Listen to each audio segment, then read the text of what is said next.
इस वीडियो में परमात्मा ने 650 साल पहले काशी नरेश राजा बीर सिंह बघेल को जब उसने कहा परमात्मा से, जो गुरु रूप में आए हुए थे कबीर परमेश्वर, तो राजा बीर सिंह को शार नाम के बारे में पता चला, शार शब्द के बारे में पता चला। तो राजा बीर सिंह ने कहा, जी गुरु जी दया करो जी, सार नाम दे दो, सार नाम दे दो, शार नाम दे दो, शार शब्द दे दो। तो परमात्मा को तो मालूम था कि वर्तमान में तो किसी को यह मंत्र देना ही नहीं है, कोई योग्य है ही नहीं। ये मंत्र तो मुझे योग्य आत्माओं को कलयुग की पिछली पीढ़ी में देने हैं। लेकिन परमात्मा ने उदाहरण तैयार करने थे कि कलयुग की पिछली पीढ़ी वाले कोई गलती ना कर दे, उसलिए परमात्मा ने वो उदाहरण बनाए धर्मदास जी के माध्यम से, बीर सिंह बघेल के माध्यम से। और परमेश्वर ने क्या कहा, क्या शर्त रखी राजा बीर सिंह के सामने शार शब्द को प्राप्त करने की। और अंत में राजा बीर सिंह को समझ में आ गया कि तू तो प्रथम नाम प्राप्त करने के योग्य भी नहीं है, शार शब्द सार नाम तो बहुत दूर की बात है। ये 4 मिनट का सत्संग हमें बहुत गहरी शिक्षा देगा, बहुत गहरी। जो भाई बहन वर्तमान में सतलोक आश्रमों से अपने गुरुदेव भगवान के ऊपर विश्वास ना करके, उनके बाहर आने का इंतजार ना करके, जो गुरु गद्दारी उन्होंने दिखाई है, ये गुरु गद्दारी में आता है, गुरु के साथ में धोखा करने में आता है। गुरु तुम्हारा संघर्ष कर रहा है भक्ति में समय लाने के लिए, और तुम लोगों ने अपने गुरु से गद्दारी करते हुए, उनके बाहर आने का इंतजार ना करते हुए, उनके ऊपर अविश्वास जाहिर करते हुए, क्या पता गुरु जी आए नहीं आए, हमें सार नाम नहीं मिला तो हम सतलोक कैसे जाएंगे। अरे ड्राइवर के बिना चाहे ट्रेन में जाके बैठ जाओ, कहीं नहीं जा पाओगे। और काल प्रेरणा से सतलोक आश्रम मैनेजमेंट हरियाणा से एक एक पाठ प्रकाश के पैसे देकर और नकली सार शब्द लेकर अपने आप को मुक्त हुआ मानकर घूम रहे हैं। अब उनकी आंखें खुलेंगी कि तुम्हें जो दिया गया है ना, वो तो धोखा है, धोखा। असली सार शब्द कब मिलता है। और आप लोगों के साथ में वही होगा जो राजा बीर सिंह के साथ में हुआ। यानी जब राजा बीर सिंह बघेल ने सार नाम के लिए गुरुदेव से बार बार अर्ज की, तो कबीर परमेश्वर ने कहा कि भाई तेरे को सार नाम दे दूंगा, लेकिन एक शर्त है, वो तेरे को पूरी करनी पड़ेगी। बोला जी क्या, आदेश करो। बोला तेरे नगर में, तेरे राज्य में एक विधवा ब्राह्मणी रहती है, वो तेरी गुरु बहन है, उसने भी उपदेश लिया हुआ है। राजा को इस बात का पता नहीं था। और परमेश्वर ने कहा था कि ऐसे वैसे उसने गंगा जी का जल ला लाकर अपने आंगन में एक बाड़ी बनाकर कपास की खेती करके अपने हाथों से सूत काट के उसने एक साड़ी बनाई है। वो साड़ी यदि आप ले आओ उससे, तो मैं आपको आते सार नाम दे दूंगा। तो बीर सिंह बड़ा खुश हुआ कि ये तो बहुत ही छोटा सा काम है, बड़ा आसान काम है। और 2-4 सैनिकों को भेज दिया कि बहन को जाके बता दो कि राजा आ रहा है। बीर सिंह वहां चला जाता है। बोला बहन मुझे गुरुदेव आज सार नाम देंगे, और उन्होंने एक शर्त रखी है कि आपके पास में एक साड़ी है, मुझे वो चाहिए। तो उसने कहा कि भाई मेरे पास तो बहुत सारी साड़ी है, ले जाओ।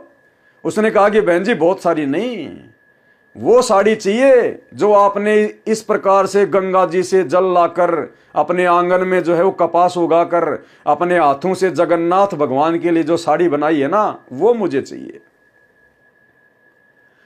तो उसने कहा कि भैया ये साड़ी तो मैं नहीं दे सकती, और चाहे कितनी साड़ी ले जा, लेकिन ये साड़ी मैं नहीं दूंगी। और उसने कह दिया था कि ये साड़ी तो मैंने मेरे जगन्नाथ भगवान के ऊपर चढ़ाने के लिए बनाई है, ये मैं नहीं दे सकती, चाहे तू मुझे अपने राज्य से निकाल दे। अब मायूस होकर राजा बीर सिंह बघेल चला गया। परमात्मा ने बात पूछी तो बीर सिंह ने सारी बात बता दी। तो अंतर्यामी परमात्मा ने कहा कि भाई वो क्या करेगी उस साड़ी का। बोला जी वो कह रही थी कि मैं अपने भगवान जगन्नाथ के वहां चढ़ाऊंगी जाके। तो परमात्मा ने देखा कि ये तो मायूस हो गया राजा बीर सिंह। परमात्मा ने कहा कि भाई एक काम कर, चल मैं शर्त को थोड़ा ढीला कर देता हूं। तो ऐसा कर, जब वो साड़ी जगन्नाथ भगवान के चढ़ाने के लिए जाए उस समय कुछ सैनिक साथ में भेज देना। लड़की की जात है, लंबा रास्ता है, चोर उचक्कों का कुछ पता नहीं। और जब वो लड़की साड़ी चढ़ाकर जगन्नाथ में वापस आ जाएगी, उस समय मैं तेरे को सार नाम दे दूंगा। राजा बड़ा खुश हुआ और सैनिकों को भेज दिया अपनी बहन के पास कि बहन को जाके बोल दो अपनी बहन को पालकी में बैठा के ले जाऊंगा, रथ में बैठा के ले जाऊंगा। सैनिक गए, सारी बात बताई। उसने कहा भाई मैं तो पैदल जाऊंगी, पैदल अपने भगवान के। उस ब्राह्मणी ने भी कबीर जी को अपना गुरु बना रखा और जगन्नाथ में उस मूर्ति के ऊपर, उस पत्थर के ऊपर साड़ी चढ़ाने जा रही है। गुरु बना रखा कबीर जी को और भगवान मान रही उस मुर्दा मूर्ति को, जगन्नाथ को। इधर राजा वीर सिंह ने भी गुरु बना रखा कबीर जी को, लेकिन भगवान नहीं मान पा रहा था। अब आगे की कथा सुनिए, परमात्मा कैसे उन दोनों का भ्रम निवारण करेंगे और कैसे इस कथा के माध्यम से गुरुदेव भगवान हम पिछली पीढ़ी वालों की आंखें खोलेंगे कि काहे का सार नाम, काहे का सार शब्द। अभी तो तुम्हारे जो कर्म है वो सार शब्द प्राप्त करने के आसपास भी नहीं है। तो गुरुदेव कह रहे हैं इस 4 मिनट के सत्संग के विषय में कि पुण्यात्माओं, केवल ये कथा नहीं है, इसका कितना जबरदस्त निष्कर्ष निकलेगा आपने वो देखना है। तो ध्यान से सुनना भाई और बहनों, ध्यान से देखना आपने, पुण्यात्माओं ये देखना है आपने, इसका निष्कर्ष क्या निकलेगा इस स्टोरी का। ये केवल कथाएं नहीं है, ये हमारे लिए बहुत काम की वस्तु है। अब जब ये बात सुनी उस बहन ने, वह गदगद होगी, शुक्र मनाया जगन्नाथ भगवान का। हे जगन्नाथ भगवान, आपने मेरी इज्जत रख दी, राजा का मन बदल दिया। उन्होंने पता कौन सा जगन्नाथ बदलना लग रहा है इसके मन को, इतनी बुद्धि कमजोर थी मारी। और कहा, सारी बात सुनकर कहने लगी, भाई ना तो मैं रथ में बैठूं, मैं तो पैदल जाऊंगी। राजा का शुक्रिया है, अगर तुम मेरे साथ चलो तो मुझे कोई इतराज नहीं। ऐसा ही हुआ। लड़की चली गई, सैनिक साथ चल पड़े रथ लेकर, खाने पीने की व्यवस्था उसमें अपनी ले ली। वो लड़की पैदल गई वहां तक। अब शाम में पहुंचे, सुबह नहा धोकर उस बहन ने वह अपनी जो धोती हाथ से बना रखी थी वो चादर लेकर भगवान जगन्नाथ के मंदिर में मूर्ति के चरणों में रखना चाहिए। रखते ही और कहा कि इस दासी की तुच्छ भेंट स्वीकार करना जगन्नाथ। वो धोती वहां से उठी और उस जगन्नाथ के मंदिर के प्रांगण में जाकर पड़ी और आकाशवाणी हुई कि नालायक, जगन्नाथ तो काशी में बैठा है, वो कबीर परमात्मा इज जगन्नाथ। तो किस धक्के खाना गी। वो जगन्नाथ की मूर्ति ने कोई आकाशवाणी नहीं की, वो पत्थर की मूर्ति भला क्या आकाशवाणी करेगी। उसी कबीर परमात्मा ने जो 650 साल पहले आए हुए थे, उन्होंने उस मूर्ति के माध्यम से आकाशवाणी की उस बहन का भ्रम तोड़ने के लिए कि नालायक, वो जगन्नाथ, जगतनाथ यानी पूरे संसार को रचने वाला, पूरे संसार का पालन पोषण करने वाला, वो जगन्नाथ कबीर तो काशी में बैठा है। तू यहां कहां धक्के खाने के लिए आ गई, इस मूर्ति के ऊपर साड़ी चढ़ाने के लिए। अरे जब उस जगन्नाथ ने काशी में तेरे से साड़ी मंगवाई थी, तूने उसको क्यों नहीं दी? अगर तूने उसको नहीं दी तो हम भी तेरी साड़ी स्वीकार नहीं करेंगे। और साड़ी को फेंक के मारा, आंगन में आके गिरी, जगन्नाथ के प्रांगण में। इस आकाशवाणी को वो सैनिक भी सुन रहे थे। और वो विधवा ब्राह्मणी जब उसने सुना कि वास्तव में असली जगन्नाथ तो मेरा गुरु ही है, गुरु के अलावा दूसरा कोई जगन्नाथ और कहीं नहीं है।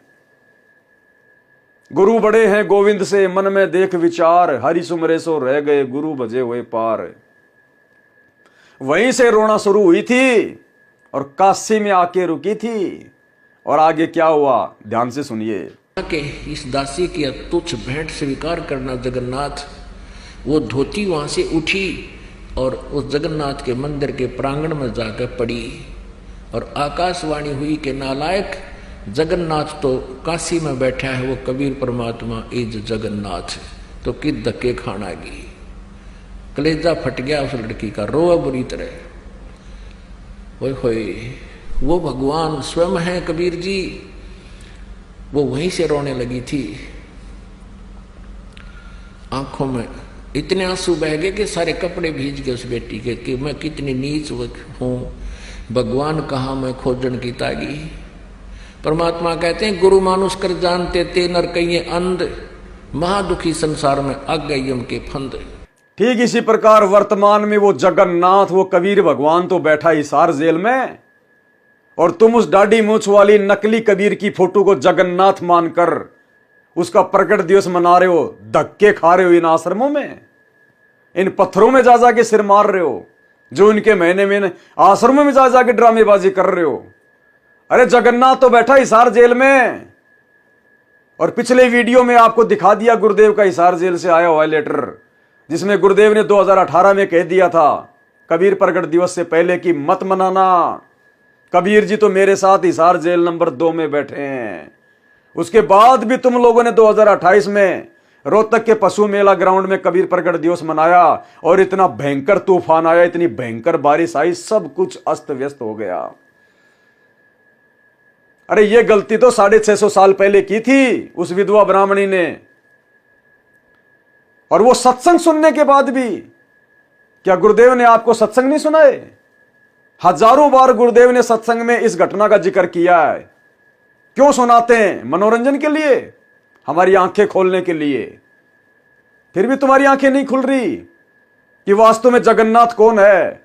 जगन्नाथ के बिना काल हमें सतलोक जाने का रास्ता दे सकता है क्या? वर्तमान में धरती पर वो जगन्नाथ सतगुरु रामपाल जी भगवान स्वयं है। वो तो बैठे हिसार जेल में, और तुम इन आश्रमों में आंखों पे काली पट्टी बांध के गांधारी की तरह भेड़ चाल में उस कागज की मुर्दा बेजुबान कबीर जी की समझे जाने वाली दाढ़ी मूछ वाली फोटो को जगन्नाथ मान के कबीर प्रकट दिवस मना रहे हो। सार नाम की छींट के अधिकारी भी नहीं हो, छींट के अधिकारी भी। देखना आगे क्या बनेगी उस ब्राह्मणी के साथ और बीर सिंह बघेल के साथ। आकाशवाणी ने कहा कि जगन्नाथ वहां बैठा, जिसने धोती वहां मंगवाई थी, तो वहां नहीं पहुंचा सकी, यहां धक्के खाने आ गई, ले जा इसको उठाकर। अब ये आकाशवाणी सुनी उन सैनिकों ने भी, वापस आगे रोती हुई। अब वो लड़की रो रही थी। 10-12 दिन के बाद फिर वो वापस पहुंचे। उस दिन भी परमात्मा, क्योंकि लीला थी उनकी, पता था उनको, तो कबीर जी ने वीर देव सिंह बघेल के घर पर विराजमान थे। पता था कि आने वाली है वो सारा सांग वापस आओगा, वह खाया ही धक्के नालायक है। अब पहले पता किया कि कबीर साहब के घर पे गए, पता लगा कि राजा के यहाँ पहुंचे हैं। फिर राजा के घर पहुंचे, वो लड़की भी और वो सैनिक भी। लड़की रो रही, उसको उसमें बोला नहीं जा रहा, चरणों में गिर गई भगवान कबीर साहब के, और ऐसे रो रही है कि उस पर आवाज निकल रही, गला कति रुंध गया उसका, ना कुछ बता पा रही है। अब राजा ने सोचा भाई के बिजली गिर गई इस लड़की पे, और गुरुजी ने तो कहा था इसको कोई दुख ना होना चाहिए, और क्या आपत्ति आ गई, और ये रो रही है। अब मुझे नाम मिला नहीं, क्योंकि भगवान ने कहा था इसको कष्ट नहीं होना चाहिए। सैनिकों को बुला कहा, अरे निकम्मो क्या हो गया इसको, तुमने मेरा नाश कर दिया। तो वो कहने लगे जी कुछ नहीं हुआ, सारी कहानी से परिचित कराया, और कहा जी वहां इसने जब धोती चढ़ाई तो वो धोती वहां से उठकर बाहर गिर गई, और कहा आकाशवाणी की कि जगन्नाथ तो वहां बैठा है कबीर, वो जगन्नाथ है, सारी सृष्टि का मालिक है, तू कहाँ धक्के खाना गई, वहां उसने जगन्नाथ ने खुद मांगी, वहां तो तू दे नहीं सकी, और उसी को अर्पण कर। वह धोती भी साथ सिर पर ले रही, वह लड़की, और तब तेरा कल्याण होगा। अब दोनों का एक तीर से 2 शिकार किए परमात्मा ने, एक तीर से 2 शिकार किए परमात्मा ने। 2 शिकार कौन से? वो विधवा ब्राह्मणी जो अपने गुरु को खाली एक जुलाहा मान रही थी, मानुष मान रही थी, और राजा वीर सिंह बघेल भी हल्के में ले रहा था कबीर जी को, इतने प्रमाण देखने के बाद भी, इतनी लीलाएं देखने के बाद भी। और वर्तमान में हम पिछली पीढ़ी वालों के भी भगवान ने उस उदाहरण को पेश करके आज आंखें खोलनी थी कि सार नाम और सार शब्द के योग्य भगत कब बनता है, जब गुरु और परमात्मा कति एक हो जाते हैं। अब देखिएगा वीर सिंह बघेल की आंखें कैसे खुली। माने वीर देव सिंह का विश्वास था कि कबीर इज गॉड, और न उस नालायक का विश्वास था कि कबीर इज गॉड। गुरु बना रखा, लेकिन भगवान वो पत्थर मान रखा था। वो ना उस ब्राह्मणी के विश्वास था कि कबीर इज गॉड, और ना उस वीर सिंह के विश्वास था कि कबीर इज गॉड जो हमारे गुरु रूप में है। गुरु बना रखा कबीर को, और भगवान मान रहे उस जगन्नाथ को। तो यही हालत आज 90% सतलोक आश्रमों से जुड़ी हुई संगत की है। ना गुरुदेव के कलयुगी परिवार को विश्वास कि संत रामपाल जी इज कबीर, और ना उस परिवार के पीछे आंखों पे काली पट्टी बांध के गांधारी की तरह भेड़ चाल में चल रही लाखों की संगत को यकीन है कि हमारे गुरु संत रामपाल जी ही कबीर। और आज भी धक्के खा रहे हैं, भगवान मान रहे उड्डाडी मूंछ वाली कबीर जी की फोटो को, जो उनके महीने में उसी को भोग लगाते हैं, हर समागम में उसी को भोग लगाते हैं। अरे जगन्नाथ तो बैठा है हिसार जेल में, सतगुरु रामपाल जी भगवान, और जगन्नाथ मान के पूजा की जा रही है, भोग लगाया जा रहा है डाडी मूंछ वाली कबीर जी की फोटो को, मुर्दा फोटो को।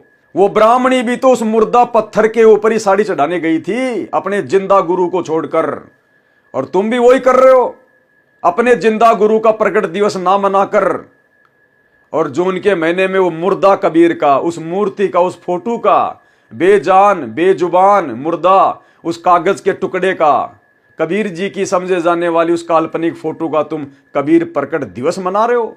उसको तुम भगवान मान रहे हो, कबीर मान रहे हो, जगन्नाथ मान रहे हो। आप लोगों की स्थिति तो 650 साल पहले वाली उस विधवा ब्राह्मणी और राजा वीर सिंह बघेल से भी कई गुना निम्न स्तर की है, निम्न स्तर की। उस समय तो इतना ज्ञान नहीं था, इतने प्रमाण परमात्मा नहीं दिखा पाए, एक अनपढ़ व्यक्ति की भूमिका कर रहे थे। आज कौन सी कसर छोड़ रखी है भगवान ने, फिर भी उनसे बड़ी गलती, और फिर भी सार नाम लेके अपने आप को धन्य समझ के घूम रहे हो। सार नाम के नाम पे परमात्मा ने झुंझुना पकड़ा रखा, झुंझुना, जैसे बच्चे को, रोते हुए बच्चे को शांत किया जाता है वो खिलौना देके। क्या कह रहे हैं परमात्मा, ध्यान से देखिएगा। सिर पहले रिवा लटकी और तब तेरा कल्याण होगा। अब दोनों का एक तीर से दो शिकार किए परमात्मा ने।